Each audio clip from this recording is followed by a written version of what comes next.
Hey y'all, it's here. Return of the Bones by Balogun Ojitade. The hardcover copies arrived today, so y'all need to go check it out. For those of you who pre-ordered the book, we will be shipping your books tomorrow. And if you haven't ordered it yet and you want to now, we do have inventory, so you want to go to MVmedia tonight and order, so you can your books can ship out tomorrow as well. These are only for orders that are coming directly to us, because we don't control anything that happens at Amazon and anywhere in the rest of the world.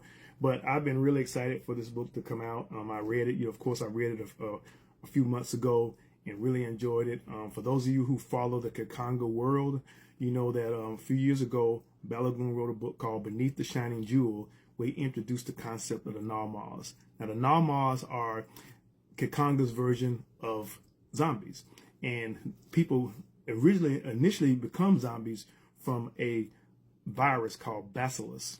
And in the city of Sadibar, which is the main city of Ki Khanga, there was a bacillus outbreak, and people caught the disease and it started to spread, and you had zombies everywhere. You had Gnaw Maws everywhere in the city.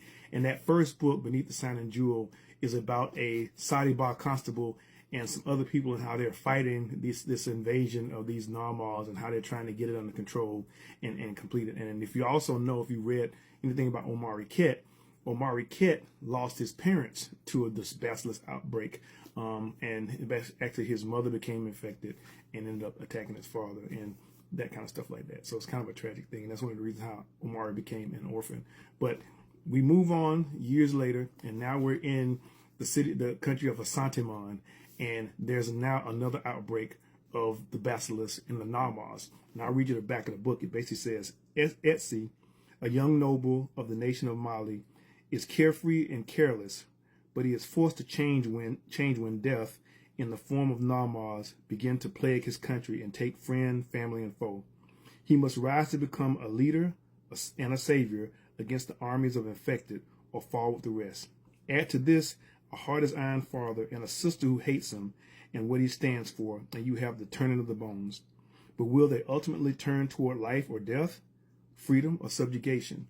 Because, you know, it's not just about the zombies. It's not just about the Gnaw Maws. It's about everything else that's going on. You've got personal conflicts going on. You got conflicts between nations. You got so many things going on in this story at the same time. And all the while, you're dealing with this threat that's just becoming larger and larger. If you like reading books about zombies, you'll love this book. If you looking for it in a unique setting, because most of the time when we read stuff like this, it's either happening present day or future day. This is happening in a world that's based on pre-colonial Africa, so that adds a different flavor and a different spice and a different threat to how people are dealing with this situation that's just growing up all around them. So if you haven't ordered your copy yet, get it today. You know, go to my website. So it's on the front page. You can either order the paperback here, or you can order the ebook.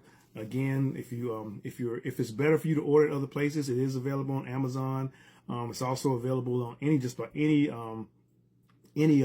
type of ebook reader that you can think of. It's available there as well. So don't hesitate. Check this out. This is the first book of a series of books coming out this year based in the world of Ki Khanga.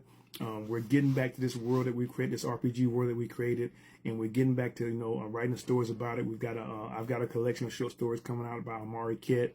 I've also got a collection of stories coming out by one of my characters, Kadira, and I do believe that we're going to have another book related to this story coming out toward the end of the year. So keep your eye on Ki Khanga. Things are popping. We're having a good time, and you'll love every minute of it. Y'all take care. Peace.